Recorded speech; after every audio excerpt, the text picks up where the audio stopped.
Bonjour à tous, on se retrouve pour ce WOD du samedi, un WOD en minimum de 18 minutes où vous allez devoir réaliser pour la première partie des hand release push-up et sur la deuxième partie des jumping lunges.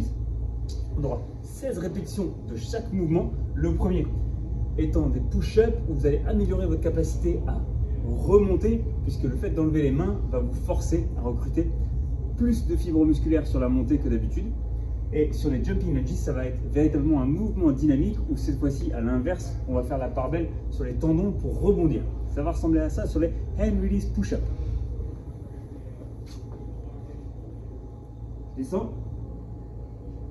Je release les push-ups. Je me réengage. Sur la descente, gardez les fesses et les épaules au même niveau. Relâchez les mains et réengagez les fesses et les épaules avant de remonter. Si c'est difficile, n'hésitez pas à les réaliser dans cette position-là, sur les genoux.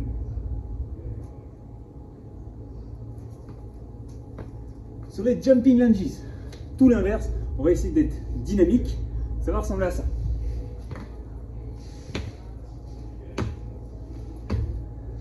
Sur ce mouvement, faites comme si vous aviez attrapé un bonus dans le jeu de Mario. Ok, essayez de retrouver cette position haute quand vous êtes en l'air. Ce qu'on veut, c'est ça. Ce qu'on veut pas, c'est ça. Ça, c'est no rep. Pour préparer cet EMOM de 18 minutes, on va faire un warm-up en 3 tours avec 30 secondes d'éléments à chaque fois.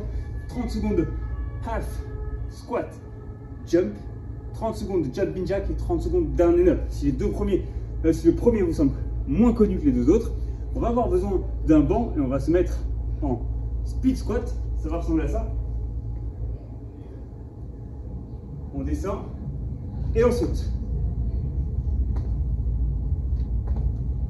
Je fais 30 secondes ou 15 secondes d'une jambe, 15 secondes de l'autre. Ensuite, on va faire 30 secondes de jumping jack. Ça ressemble à ça.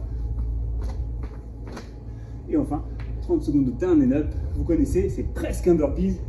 Ça ressemble à ça. On va essayer d'être dynamique sur nos squat jump pour préparer les genoux à rebondir sur le jumping lunges. Sur les jumping jacks, ça va nous servir à monter un petit peu le cardio. Et sur les down and up, on se forcera déjà à activer les épaules pour préparer les hand release push-up. Sur le finisher, on fera un 30-30 en weighted step down. Vous devrez prendre n'importe quel élément qui vous permet de vous lester.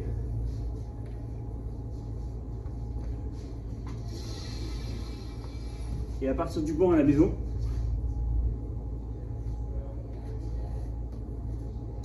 on va essayer de descendre le plus lentement possible pendant 30 secondes, de faire le moins de répétitions possible. Ça serait la version RX. Hop, et je remonte.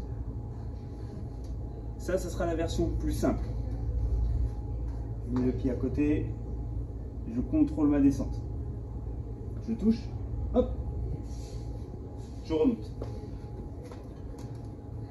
30 secondes jambe gauche, 30 secondes jambe droite et on fera beaucoup de tours, mais ça va dépendre de l'humeur de la personne qui donne le zoom. Donc soyez bon sur les mômes pour pas trop le chauffer sur le finisher. Je vous souhaite une excellente journée, un excellent week-end et on se retrouve tout à l'heure pour le live de nutrition avec Mims.